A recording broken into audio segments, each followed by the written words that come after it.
saudaraku yang terkasih, selamat berjumpa lagi dengan saya dan kita tetap semangat hari ini. Ayo yang lemah tetap kuat, yang menghadapi masalah ayo datang kepada Tuhan, berseru kepada Tuhan, cari Tuhan. Karena diberkatilah orang yang mengandalkan Tuhan. Oke, puji Tuhan, kita tetap semangat di dalam Tuhan. Dan saat ini saya ingin posting tentang kesaksian di mana seorang wanita yang dia diubahkan oleh Tuhan. Dan dia percaya kepada Tuhan. Dulunya dia tidak percaya sama Yesus, akhirnya dia bisa percaya kepada Tuhan.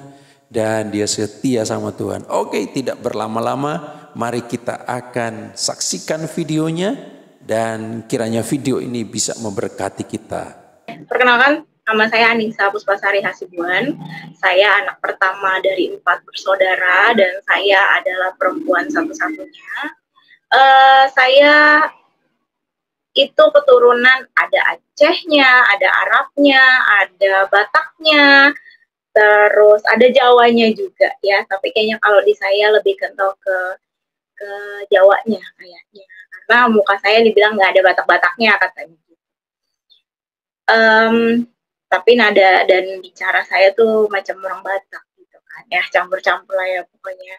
Dan saya dibesarkan dari keluarga Muslim yang terbilang taat. Sedikit cerita, orang tua saya, bapak saya jenggotan ya, terus celananya juga atung ya kan, seperti orang-orang di luar itu.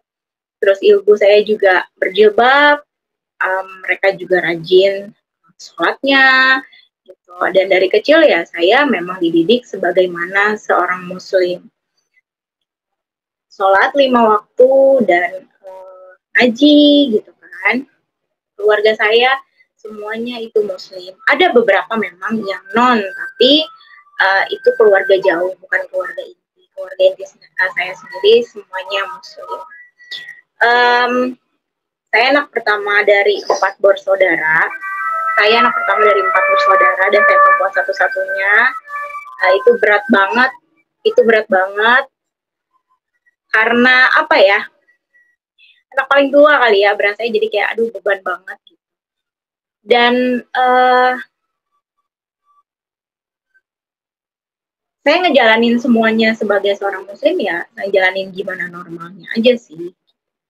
Oke, sampai akhirnya di tahun 2000 berapa ya, aku lupa. Aku kayak kelahiran 92 di bulan Oktober. Jadi di aku kelas 1 SMP kalau nggak salah. Kelas 6, kelas 1 SMP itu aku sudah mulai tertarik. Pertamanya gini ya, kebetulan rumah nenek itu dekat sama gereja. Terus aku sering lewat, jadi gereja sama masjid itu dempetan. Terus aku sering lewat, karena setiap weekend pasti ke rumah nenekku. Aku sering lewat dan aku ngeliat kayak, kok mereka ibadah, tapi kok rapi banget ya? Rapi, ada yang pakai dress, segala macam. Apa sih sebenarnya yang mereka lakuin di dalam? Pertamanya itu. Terus kok rapi-rapi banget gitu, kok cantik-cantik banget, kok cakep-cakep banget gitu kan. Terus aku nggak sengaja aku lihat salah satu acara khotbah di TV, di salah satu stasiun TV. Di situ pendetanya satu itu orang luar, terus yang satu lagi itu penerjemahnya. Aku suka dengerin gitu, tapi memang aku ngedengerinnya nggak lama karena kan itu pagi-pagi dan kakekku saat itu almarhum masih ada. Dia tuh subuh udah bangun, udah sholat, udah keluar, udah ngapain, udah aktivitas gitu ya. Sedangkan aku masih nonton TV. Terus aku buka dong TV, aku nyalain TV-nya, aku lihat sekelebat gitu. Itu satu kali, 2 kali, 3 kali. Aku makin penasaran sampai aku nggak tahu, mungkin kayak jalan-jalan Tuhan aja gitu ya semuanya. Aku makin penasaran dan aku tanya-tanya gitu sama teman-teman aku. Aku sekolah kebetulan di negeri dari SD sampai SMA.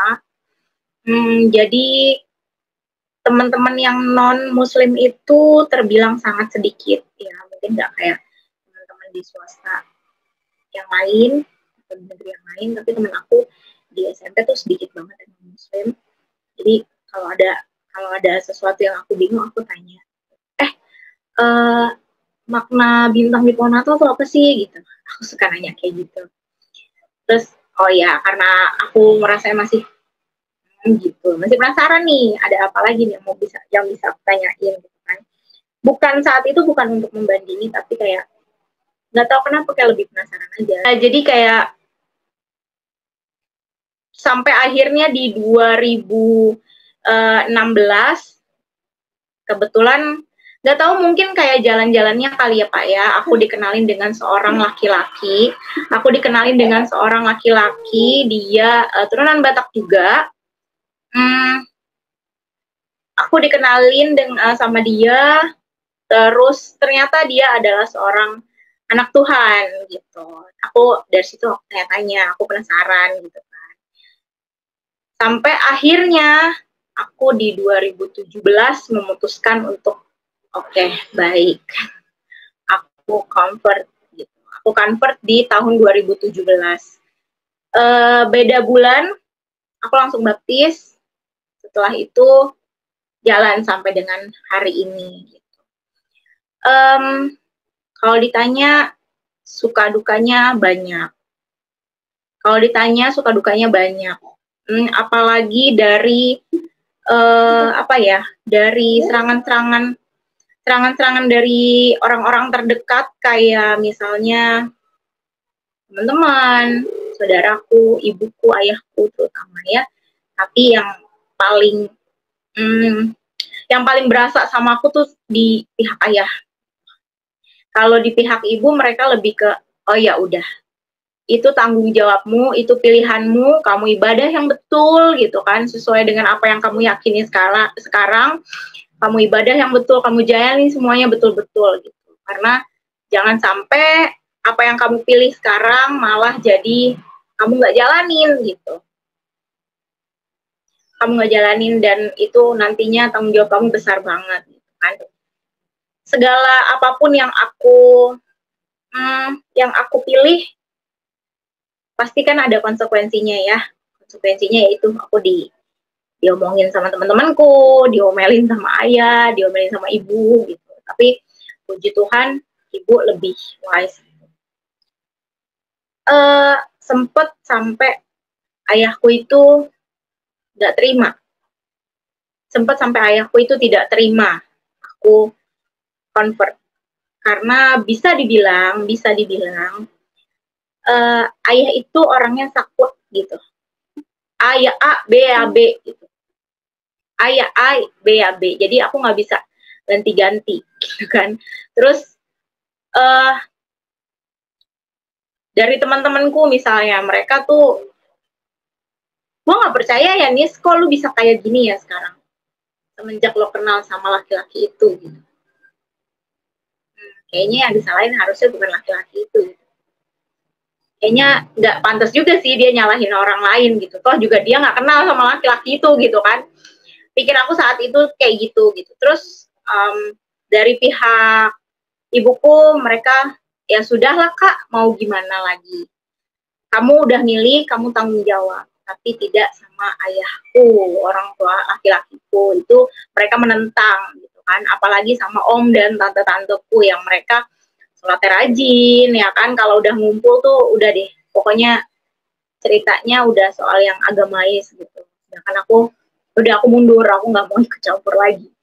Terus itu sih dari pihak aku yang menentang banget ya, ada sampai aku diomongin, memang pahit banget, sampai diomongin, sampai dibilang, maaf ya sebelumnya mungkin, aku malas temenan sama murtad gitu, sampai ada yang digituin akunya. Terus mereka sempat, oh lu masih inget ya nih sama kita gitu, setelah lu pindah lu masih inget sama kita gitu. Ada yang kayak gitu, ada yang gue nggak nyangka ya nih lu kayak gini gitu. Pokoknya ngomongin yang bener-bener gak enak di kuping. Dan sebenarnya sih sampai sekarang masih ada aja yang kayak gitu. Aku nerimanya kayak ya udahlah ya, mungkin ini kayak aku pikul salib gitu. Aku ngerasa kayak gitu, mungkin ini kayak aku pikul salib. Mungkin memang ini yang harus aku dapetin.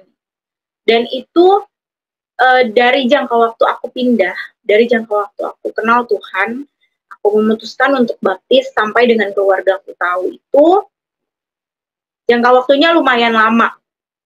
Dan mereka bertanya-tanya, kok bisa kamu menyembunyikan itu? Mungkin buat teman-teman semua di rumah, jangan diikutin, aku salah, tapi aku percaya Tuhan bekerja, aku minta sama Tuhan, Tuhan please lembutin hati semua orang-orang yang aku kasihi, kalau sampai mereka tahu aku percaya sama Tuhan Yesus.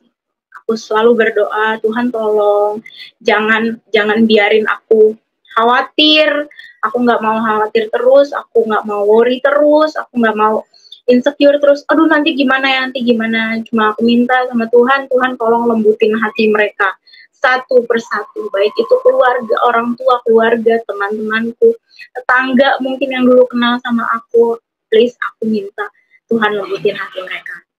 Dan puji Tuhan, sekarang mereka sudah lebih bijaksana menanggapi apa yang aku pilih. Mereka sudah lebih yakin kalau oh ya sudah, ini pilihanmu, nggak apa-apa, udah jalanin aja. Gitu. Kayak mereka tuh kayak gitu. Terus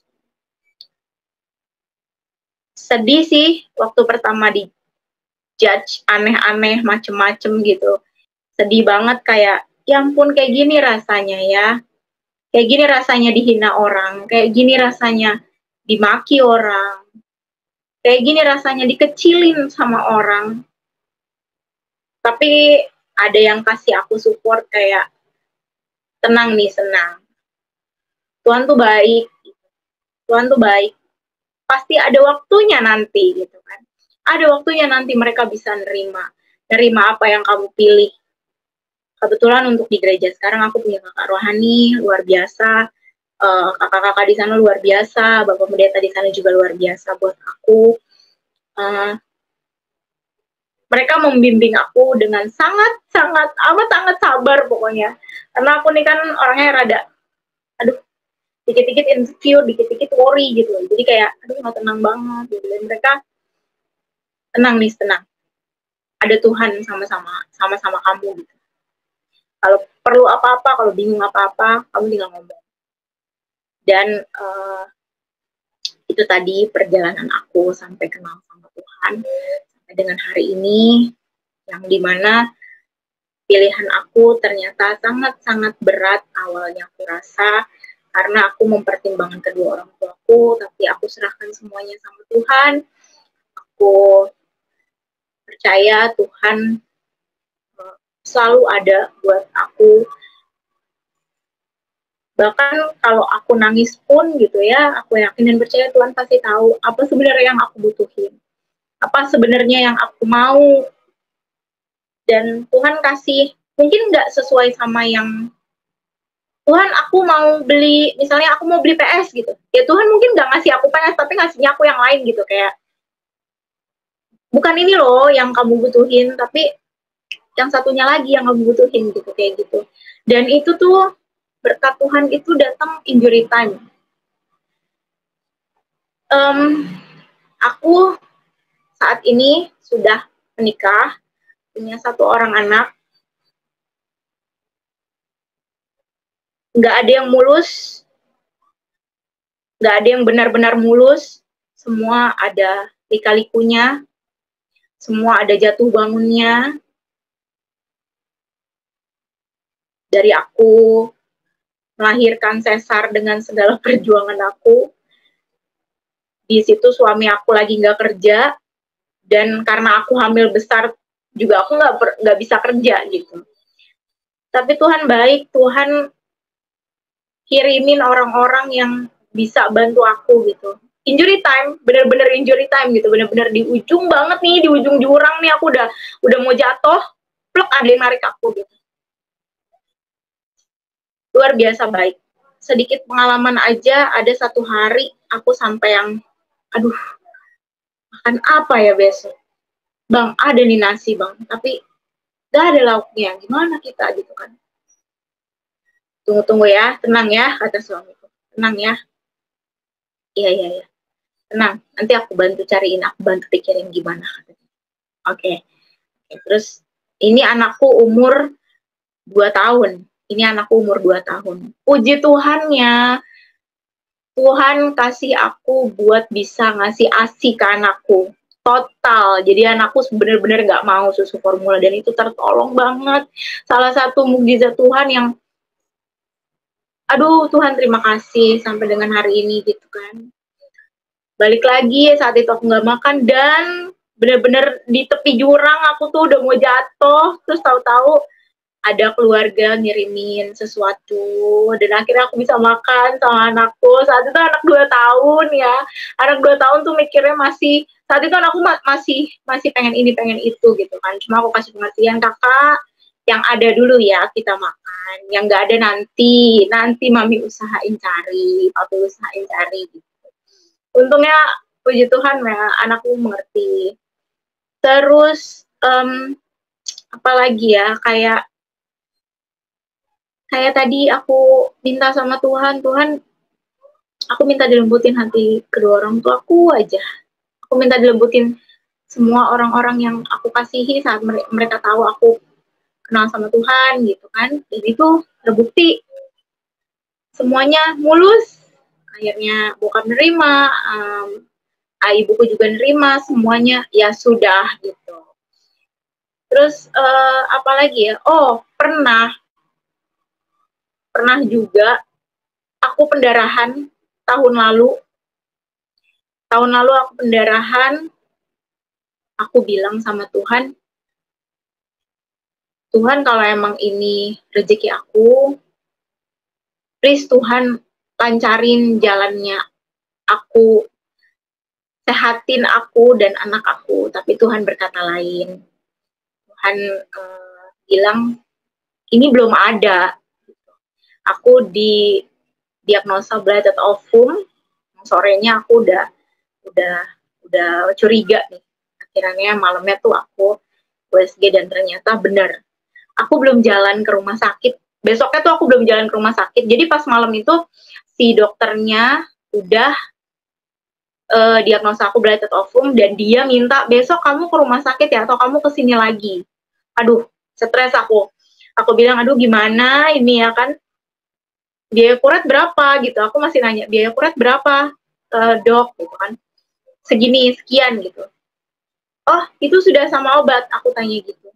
Oh belum, obatnya beda lagi. Aduh ya Tuhan, gimana lah ini gitu kan. Terus emang kalau nggak dikuret gimana? Oh nanti bahaya ibu, nanti ibu bisa nggak bisa nggak bisa nggak hamil lagi. Nanti ini pendarahan loh jadinya gitu. Aduh aku panik. Pulang-pulang aku nggak langsung bilang sama suamiku harus kayak gini. Aku duduk dulu, aku lemes. Aku minta sama Tuhan, Tuhan tolong banget. Aku harus gimana gitu. Aku nggak mau sampai pendarahan, aku nggak mau. Sampai paginya aku bener-bener belum ke bidan, belum ke dokter sama sekali. Terus aku udah pendarahan di jam 10 pagi, aku inget banget aku udah di jam 10 pagi tuh udah pendarahan dan bles aja gitu, 10 menit pendarahan aku sampai pusing-pusing dan di rumah cuma ada anak aku saat itu umurnya 4 tahun. Kenapa mami, kenapa kok kayak gitu? Mami kenapa gitu, dia panik, aku udah bingung kan gimana. Sampai puji Tuhan ternyata suami aku ada di depan rumah dan aku panik. Kenapa gitu? Dia udah pendarahan gitu kan. Terus habis gitu dia tuh berhenti. Jam 3 sore itu aku udah dari yang jam 10 itu 15 menit aku total pendarahan, aku di kamar mandi, aku nggak ngapa-ngapain. Cuma duduk lemes ngelihat darah keluar terus, aku udah pusing banget rasanya. Sampai di jam 3 sore kayak gitu lagi. Aku lagi ngobrol sama tetangga tahu-tahu keluar darah. Aduh aku panik, aku naik ke atas lagi. Itu posisi suamiku pergi lagi. Dan selang 10 menit anakku bilang, "Mami, papi udah ada di bawah," kata dia. Aku panggilin ya, umur 4 tahun, puji Tuhan pinter banget anakku. Mami aku panggilin ya. Iya kak, tolongin mami. Sampai akhirnya dia nolongin aku, dia panggil bapaknya, dia suruh naik ke atas. Suamiku udah panik. Kenapa, kata dia. Kenapa ini sampai darah semua, dia bingung. Aku posisinya udah lemes, udah nggak bisa duduk sama sekali aku nggak bisa duduk. Bener-bener cuma tiduran, dan itu posisinya, ya aku masih berdarah gitu, aku masih pendarahan. Aku udah nggak kuat ngapa-ngapain. Terus sampai mungkin suamiku juga panik ya, karena posisinya dia mungkin nggak mau ngelihat aku stres, dia mungkin nggak mau ngelihat aku terus kayak gitu ya. Tunggu di sini ya. Aku panggil dulu, ada saudara dipanggil. Tolongin dong, gue nggak tahu gue mau ngapain gitu. Akhirnya dia naik, terus dia nanya sama aku, posisinya aku masih sadar, dan dia nanya kenapa nggak ngomong gitu. Aku takut. Aku bilang aku takut ngerepotin, aku takut kamu jadi kepikiran, aku bilang gitu. Ternyata dia tahu dari kawanku ini, karena aku ngomongnya sama kawanku ini gitu. Terus puji Tuhan, suamiku ngerti dan berapa biayanya gitu kan, sekian. Aduh, dia pusing. Terus tapi dia nggak mau nunjukin pusingnya ke aku, tapi aku tahu dia pusing gitu kan. Sampai akhirnya dia keluar, dia cari bidan. Kebetulan tetanggaku ada bidan, dan bidannya naik ke atas. Kenapa nggak dicoba aja, kata dia gitu. Tuhan, tante, aku nggak tahu, aku mau gimana, aku nggak tahu. Aku bilang, aku udah panik, aku tuh orangnya panikan gitu kan. Sampai akhirnya, tunggu ya, tante cek dulu ya, kis kamu masih berlaku atau tidak, katanya gitu. Iya tante, aku minta tolong ya, aku udah nggak kuat, aku udah pusing, udah nggak kuat duduk. Tiduran aja aku pusing, aku bilang gitu. Iya, tunggu sini dulu ya, tunggu, kata si tante ini, kata si bidan ini kan. Terus puji Tuhan pas dia balik, ayo Michael, kamu bawa ini sini ke rumah sakit. Bawa ini ke rumah sakit, dia bilang gitu. Emang bisa, Tan? Suamiku sampai nanya, emang bisa, Tante? Bisa, udah aku cek ini. Udah Tante cek kalau ini bisa kisnya. Sampai sana, aku dibawa ke rumah, sampai tantenya pulang, aku dibawa ke rumah sakit. Puji Tuhan, aku juga punya kawan yang luar biasa baik. Mereka ngerti posisi aku dan suamiku seperti apa. Terus lagi ya, sampai rumah sakit, dan bener-bener aku ditanganin tanpa aku keluarin biaya sepeser pun. Aku sedih tapi aku mikir Tuhan baik banget sama aku, Tuhan luar biasa banget sama aku. Pertama, aku nggak perlu di kasih donor darah, karena katanya, Mas, ini sebenarnya kalau ibunya nggak sehat, ini udah pasti harus donor, ini udah pasti harus transfusi, ini udah pasti harus transfusi darah. Tapi bersyukurlah masnya, ibunya nggak sampai transfusi darah gitu. Aku puji Tuhan banget, Tuhan ngasih berkat aku luar biasa. Dari hal-hal yang nggak aku duga gitu, kayak aku bisa masuk rumah sakit tanpa aku harus ngeluarin biaya gitu sepeser pun. Ditanganin, dokternya juga cepet, susternya juga baik banget. Terus suamiku sabar banget, kawanku nungguin sampai aku selesai dikuret. Kayak semuanya tuh lancar aja gitu, kayak semuanya tuh lempeng aja, kayak nggak ada masalah. Aku pingsan iya gitu kan. Susternya juga baik banget, sabar banget. Ibu jangan sampai ini ya. Aduh, ibu jangan pingsan dong gitu, sampai kayak gitu nyuntukin aku. Sampai yang aku di kursi roda tuh udah yang, aduh, Yesus, aku udah gak kuat, beneran aku udah gak kuat. Ibu sadar, ibu. Aduh, aku benci banget nih kayak gini-gini nih, sampai susternya kayak gitu. Aduh, ibu jangan dong, jangan pingsan dong gitu, sampai kayak gitu. Susternya luar biasa baik banget, suster itu. Terus dokternya juga baik gitu kan. Dokternya juga baik. Ini anak akunya kesaksian, dianya sedih dengerinnya. Jangan nangis ya. Semuanya baik, puji Tuhan. Aku mintanya sedikit sama Tuhan, aku minta sedikit, Tuhan tolong dong kasih aku jalan keluar, ini mesti gimana, aku capek, aku bilang aku capek pendarahan terus, aku udah lemes, aku udah nggak kuat, aku udah pusing. Saat aku mau dibawa ke rumah sakit pun kondisi aku nggak sadarin diri, dan rumah aku tuh posisinya di atas, jadi kalau mau ke mobil atau ke motor ya aku harus turun dulu naik tangga lewat dapur, baru aku baru bisa naik kendaraan gitu. Dan puji Tuhan orang-orang kayak tetangga di sini, mereka bantuin suamiku angkat aku ya, aku kan gemuk ya, kayak ya ampun baik banget mereka gitu, sampai bantuin sampai segitunya gitu. Ayo Michael gitu, ayo gini gue bantuin sampai segitunya. Sampai di rumah sakit aku ditemuin sama orang-orang, ditanganin sama orang-orang yang baik, satpamnya juga baik, semuanya dari aku masuk pintu rumah sakit sampai aku selesai di kuret, sampai abang driver online-nya aja bilang, Bu saya pelan-pelan ya, Ibu tenang aja. Aduh Tuhan baik banget, Tuhan baik banget sama aku. Hal-hal yang kayak gitu bikin aku sedih. Ya ampun, aku masih banyak dosa, tapi Tuhan baik banget sama aku. Aku masih banyak salah, aku masih banyak ucapanku, masih banyak yang mungkin menyakiti hati orang. Aku nggak tahu ya, disengaja atau tidak disengaja, aku pasti bikin orang, ih si Nisa mulutnya gitu, pasti bikin kayak gitu. Tapi puji Tuhan, Tuhan baik banget sama aku. Dan sampai hari ini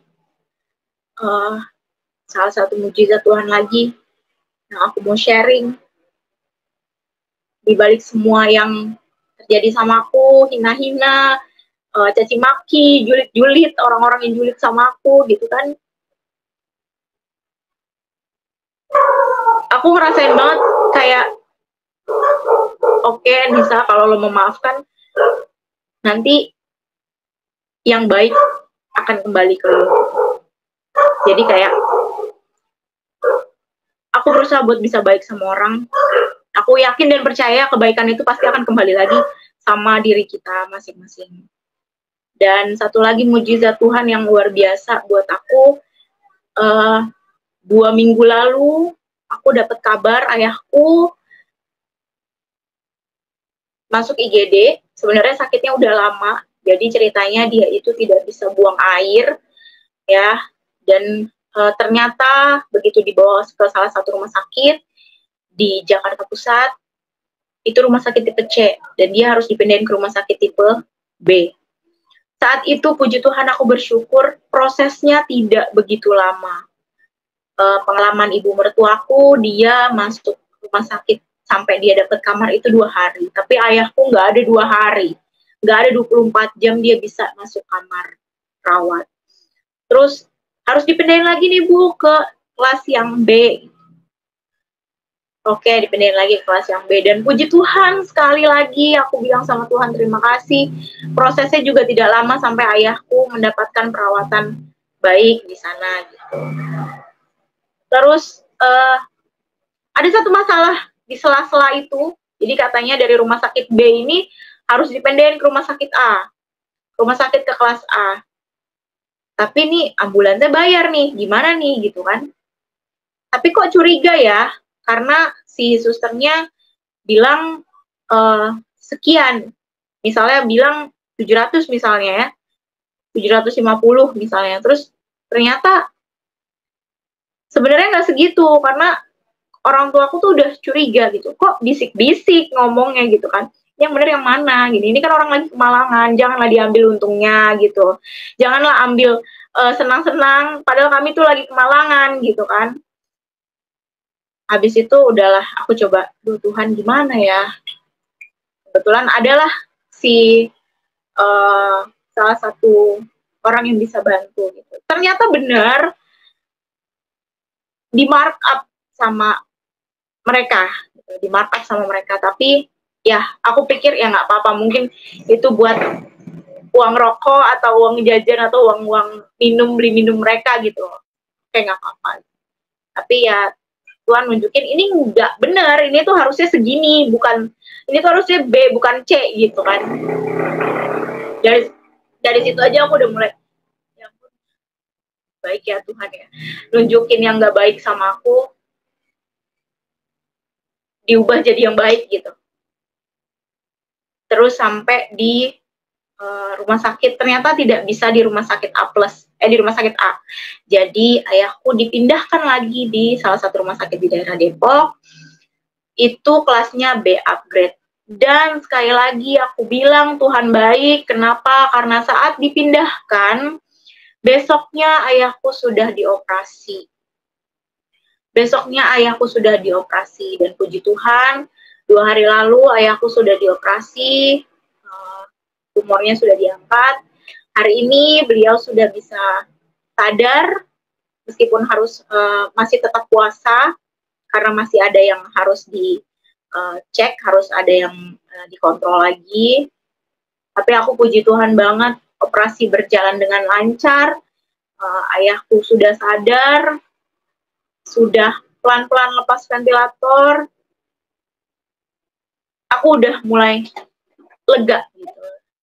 Baik banget Tuhan sama aku, benar-benar baik banget sama aku. Dan banyak juga orang-orang yang care sama ayah gitu, sama keluargaku gitu, kayak kami nunggu di sana ada yang kirimin support, entah itu apalah bentuknya gitu ya, tapi aku yakin dan percaya itu ada campur tangan Tuhan dari situ. Dan sekali lagi, semua yang melayani, semua yang merawat itu luar biasa baik, luar biasa membantu, bahkan sampai pasien di sampingnya orang tuaku itu sharing juga sama ibuku, ini kayak gini gitu. Jadi kebaikan itu dihadirkan Tuhan bukan melalui orang-orang yang benar-benar bekerja buat kesembuhan ayah gitu, tapi dari orang-orang yang kita nggak kenal, yang sama-sama sakit tapi sama-sama masih support gitu loh.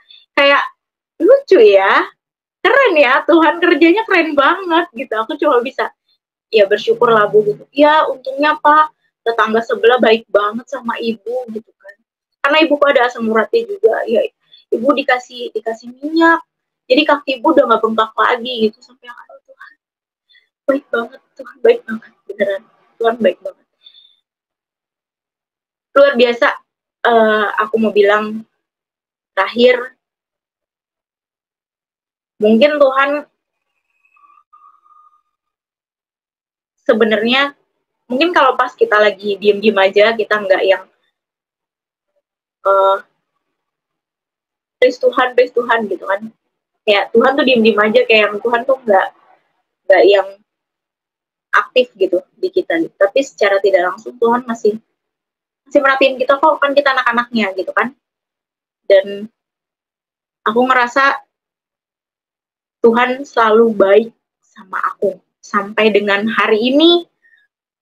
Aku hidup, sampai dengan hari ini aku punya anak yang luar biasa aktif. Dia perempuan tapi luar biasa aktif, dia selalu temenin aku, dia selalu nyenengin aku. Lewat dimanapun kalau ada bunga dia ngasih aku, mami ini bunga untuk mami, kan mami suka sama bunga gitu. Padahal aku gak suka sama bunga tapi aku, oh iya makasih ya Meryl gitu, sampai kayak gitu.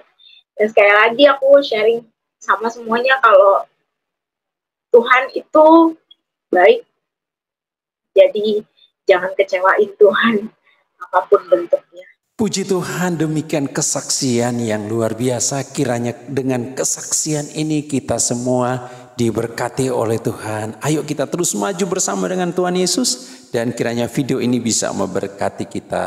Tuhan memberkati.